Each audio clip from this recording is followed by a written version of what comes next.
membuktikan bahwa ya putra-putri daerah sini bisa juga jadi Dan bisa, atlet Coach. nasional. Ada lagi nggak mimpi yang mau didiriin gitu? Pengen bikin sport center kayak di Kenya gitu, Heeh. di Iten gitu.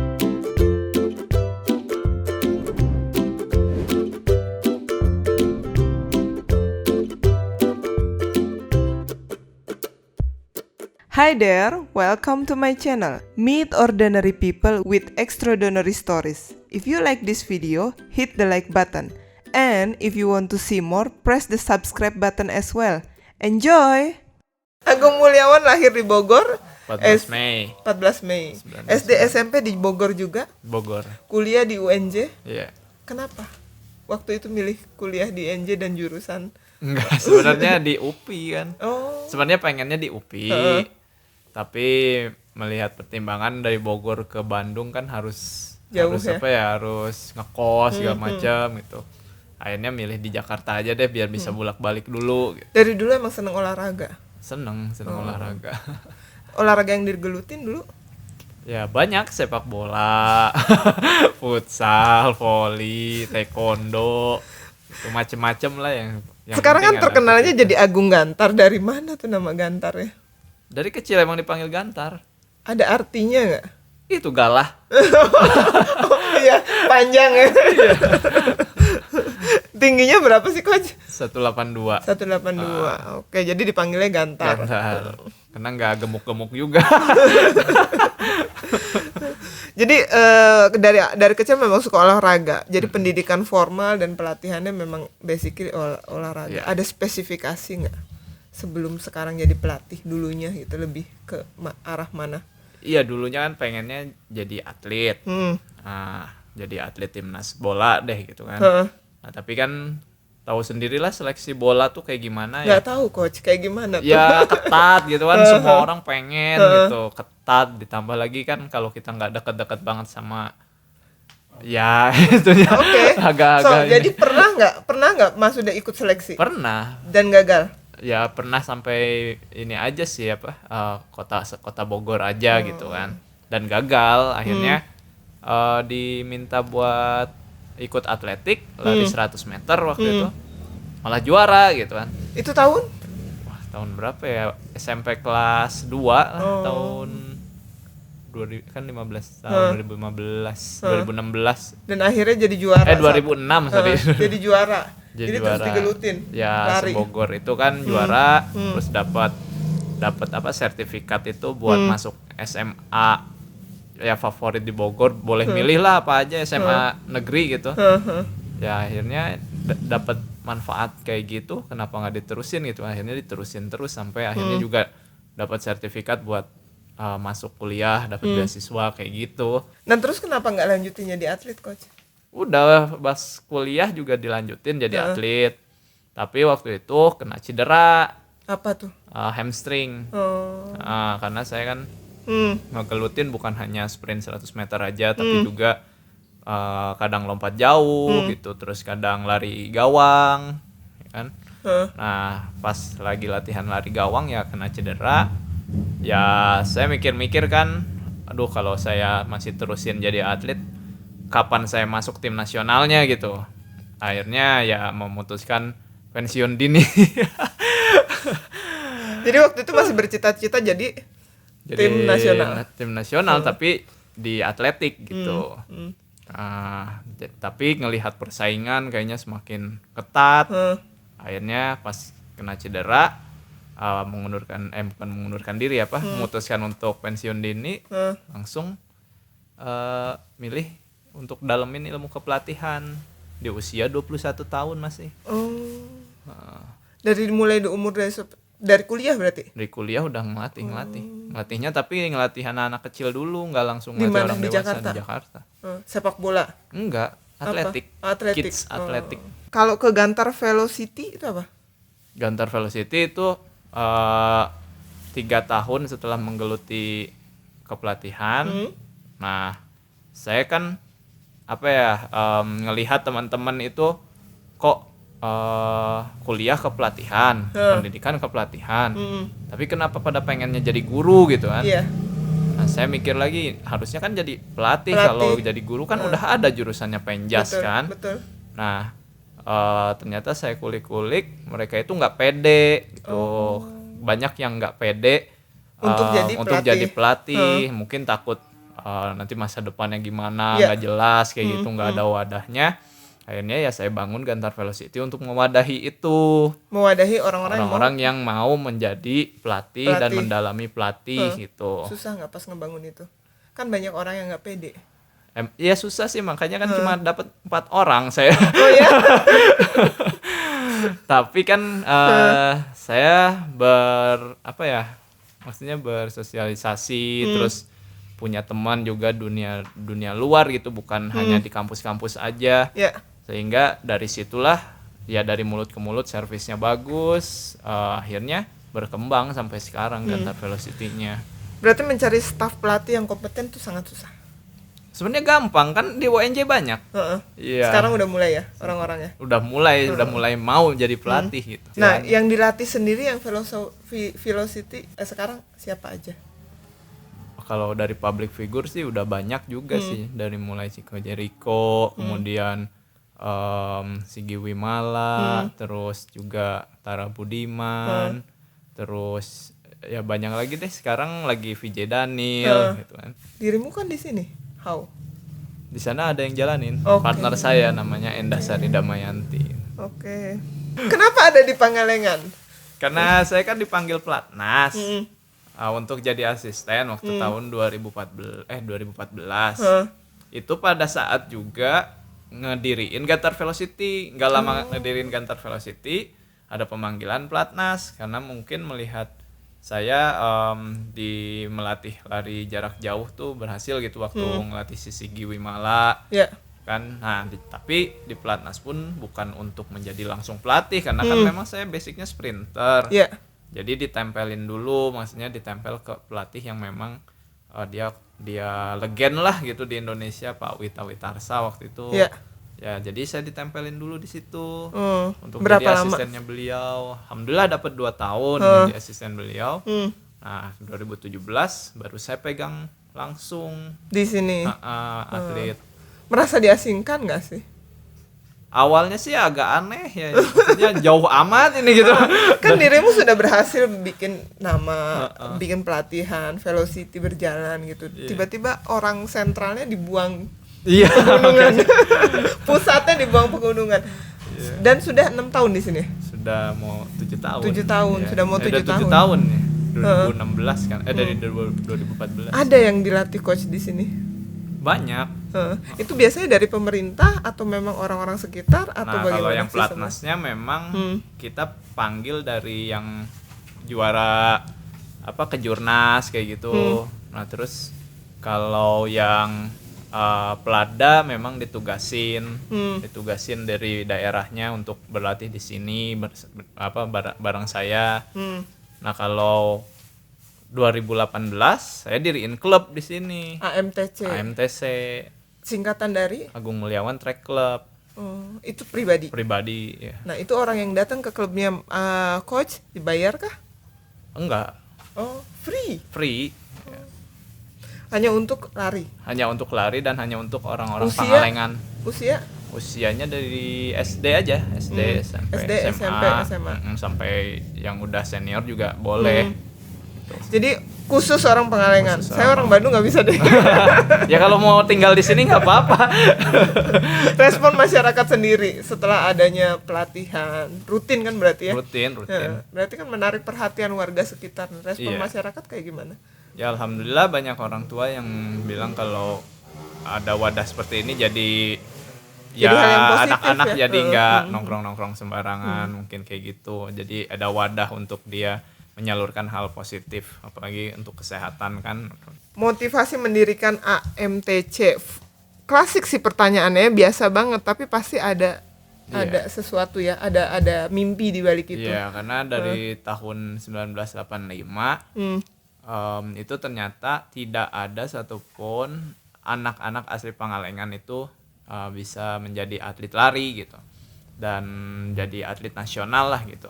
Padahal di sini kan sentralnya latihan Platnas kan. Platnas itu kan atlet-atlet nasional semua dari berbagai daerah, tapi kenapa nggak ada putra warga daerahnya asli, sendiri putra nggak ada ya? daerahnya sendiri. Padahal kan harusnya mereka lahir di sini gitu kan, besar di sini. Ya otot paru jantungnya, sistem kardio lah pasti bagus kan. Nah harusnya kalau memang bisa diasah itu dia bisa jadi gitu.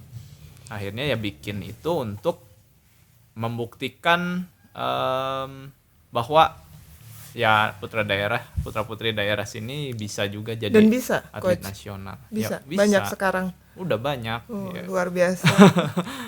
Pendanaannya sendiri dari mana? Awalnya mah pribadi. Bener-bener dana Benar-benar pribadi. dari kantong pribadi. 2018. Tapi setelah melihat bagaimana saya bikin kayak media sosialnya, kemudian saya bikin juga event lari lokal di sini gitu. Akhirnya ada yang mau bantuin saya gitu. Sport manajemen gitu. Ada yang ngebantuin akhirnya pendanaannya. Akhirnya dari sport manajemen itu ya dapatlah sponsor-sponsor untuk bisa mendanai klub, mendanai event yang diadakan oleh klub ini. AMTC sendiri siapa sih atletnya sudah mulai? Ada belum kelihatan banget di nasional sih, tapi memang Sudah mulai ada mulai bibit-bibit juara-juara udah ada. Jadi ada Tazi Ahmad Dhani itu dia pernah juara di Thailand, juara 3. Wow. Kemudian ada Aiku Smiati udah pernah juara juga UI half marathon. Kemudian Kombivar half marathon, semua deh juaranya. Coach, ketika atletnya menang atau jadi runner up atau juara gitu, apa sih rasanya? Ya bangga aja gitu, ternyata saya bisa gitu jadiin mereka gitu. Kalau bonusnya gede nggak, Coach? Bonusnya kalau di Platnas lumayan. Gajinya juga lumayan ya. Jadi ada satu kebanggaan tersendiri. Iya, betul. Ada kejenuhan tersendiri nggak sih? Enggak sih, Enggak. karena Enjoy aja. emang passion ya, maksudnya udah seneng ngelatih. Jadi ya udah nikmatin aja. Training camp untuk recreational run ada itu? Ada, kalau di sini ada program AMTC Pangalengan trip gitu. Jadi nanti orang-orang berwisata ke sini sambil diselipi dengan latihan bersama anak-anak AMTC gitu. Coach, tadi kan yang berhasilnya. Nah, kesusahannya atau ada tidak ketidakberhasilannya? Ada lah pasti, nggak mungkin pelatih nggak Ceritain, ada Coach. ya ketika nggak berhasil memang itu jadi beban ya buat saya juga gitu kan. Tapi namanya melatih itu kan emang trial and error kan. Iya. Jadi kalau kita ada kesalahan, malah itulah hal yang paling berharga gitu. Sehingga kita bisa belajar dari kesalahan itu untuk tidak mengulangi lagi ke depannya. Nah, jadi kalau ada salah atau ada kegagalan, kita belajar dulu nih. Yang bikin ini gagal tuh apa? Belajar, dianalisa. Nah, Pernah ada tekanan nggak sih? Harus berhasil nih, titipan saya atau yang dari tim ini gitu. Tekanan sih enggak ya, maksudnya tekanan secara langsung sih enggak, tapi kan kalau setiap event itu pasti ada target. Ya. Nah, ini ditanya kan, ini targetnya apa? Emas gitu kan misal. Ya itu ya jadi beban kita gitu. Bukan ditekan langsung, kamu harus dapat emas gitu kan. Bukan sih, misalnya ini targetnya apa? Dari federasi bilang ini emas. Oh ya udah harus lembur tuh ya. Biasanya misalnya ketika lagi ada ini targetnya emas, berarti kan sebagai coach kan melakukan banyak program. Iya. Ada nggak di tengah-tengah itu atletnya kolaps? Ada pasti. Ada yang kadang cedera atau sakit gitu. Tapi ya itu manusiawi kan, kita jenjang waktu setahun. Iya. Dalam setahun nggak mungkin ada satu manusia nggak ada sakitnya gitu. Pasti ada momen sakit atau ada momen memang dia kelelahan banget. Ya tapi nantinya pintar-pintar kita aja untuk bisa menyelesaikan masalah itu. Setelah setahun nih latihan, punya chemistry dong tersendiri gitu kan. Nah biasanya untuk ngebangun chemistry sebelumnya tuh kayak gimana? Ya kita memang harus saling mengenal dulu yang pertama kan, kemudian juga ya karena tiap hari bertemu jadi selalu harus ada komunikasi gitu antara pelatih dan atlet sehingga nanti chemistry-nya akan terbangun sendiri, saling percaya gitu. Coach Agung nih dari awal ketemu selalu nice ya. Jadi kalau ngelatih begini apa lebih galak coach? Nggak tahu. Kata anak-anak sih galak. Oh iya. Wah, sekali-kali saya harus cobain dilatih. Jadi kalau di lapangan teriak-teriak normal kayak pelatih yang Iya, lain ya? teriak-teriak, terus ya bentak juga ada, kesal juga ada, terus kadang marahin atlet juga ada. Biasanya tingkat umur yang dilatih tuh dari umur berapa ke berapa sih idealnya? Untuk jadi pelari sebenarnya kan kids atletik itu usia 3 tahun juga sebenarnya udah ada, udah bisa dilatih, tapi emang dalam em, apa ya segi permainan gitu, pada banyaknya permainan memperkaya gerakan, terus multilateral gerak lah ibaratnya. Nah nanti kan berkembang lagi, setelah semakin dewasa dia semakin spesifik tuh eventnya. Jadi bisa ke sprinter atau ke jump gitu atau ke apa throw lempar atau ke ya long distance kayak gitu. Dari usia 13 tahun. Nah itu usianya beda-beda juga, tapi rata-rata sih 13 tahun udah mulai dicoba beberapa multi event lah ibaratnya, beberapa nomor. Nah nanti Ketahuan berikutnya nanti berikutnya ketahuan dia lebih menonjolnya di mana. Nah baru di usia 15 tahunan lah mungkin dia udah bisa diarahkan menjadi ke spesifik. Tadi ada curhatan katanya ngulik sendiri, bikin rumus, kan? Bikin blog sampai akhirnya jadi Gantar Velocity. Nah, itu saking passionnya kah ke olahraga? Iya saking senengnya aja gitu dan pengen bikin pelatih itu nanti kerjanya lebih mudah gitu. Oke. Jadi nggak ngitung-ngitung manual lagi kayak itu. Berarti setelah hitungan manual yang dibikin itu di-share? Di-share sama saya. Nggak pelit ilmu selama ini? Enggak sih, alhamdulillah. Dan sayanya dapat ilmu terus malah. Oh, kan biasanya kan ini formula saya nggak mau berbagi dengan orang lain. Oh, enggak sih, Enggak. bagi aja nanti juga saya dapat yang lebih canggih. Oke, selama berbagi ilmu, berarti kan coach nasional ada event-event guys yang endorse gitu dari brand. Ada ya, alhamdulillah saya juga disupport. Kalau secara pribadi gitu, saya emang disupport brand ya ternama lah naik gitu kan. Kemudian ada juga Pocari Sweat, terus Yusana. Berarti terlibat gitu, dong dalam event Pocari Sweat. Terlibat. Yang di Event larinya Nike, itu. event Pocari Sweat, event Yusana saya terlibat semua. Dan kalau AMTC sendiri ya disupport oleh salah satu brand tour sport gitu, cerita lari. Coach, cita-cita kecil emang jadi atlet aja, nggak ada yang lain? Nggak ada. Nggak sempet dulu pengen jadi tentara sempet. Tapi saya mikir lagi, kalau tentara kalau belum jadi jenderal saya masih harus hormat terus gitu. Ya udah jadi bos aja deh, jadi bosnya Gantar Velocity gitu. Jadi orang-orang hormat semua. So Gantar Velocity sudah berdiri cukup lama dan quite sukses ya. Alhamdulillah sih. Ada lagi nggak mimpi yang mau didiriin gitu? Atau iya, saya pengennya di sini di Pangalengan pengen bikin sport center kayak di Kenya gitu, di Iten gitu. Amin. Moga-moga didengar banyak orang. Jadi biar nanti kita punya lapangan sendiri, punya fasilitas pendukung seperti gym, kolam renang sendiri kayak gitu. Pengennya kayak gitu. Coach maaf nih ya, tadi kan saya lihat lapangannya ya, sangat sederhana gitu ya. Iya. Sangat sederhana dan fasilitasnya saya pikir kurang ya. Ya jadi itu lapangan yang tadi itu lapangan babakan itu didiriin oleh PB Pasi waktu eranya Pak Bob Hasan. Ya.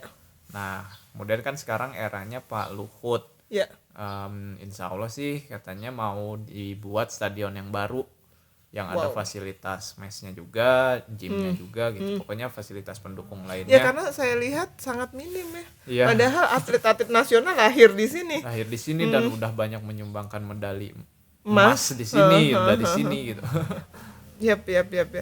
Tapi dengan keterbatasan fasilitas yang seperti itu nggak jadi halangan. Kalau long distance runner atau race walker, middle distance itu sih kayak bisa lah disiasati latihan-latihan kayak misal strength-nya gitu. Terus latihan ya di kolamnya di sini ada sih kolam milik perkebunan gitu, kolam air hangat.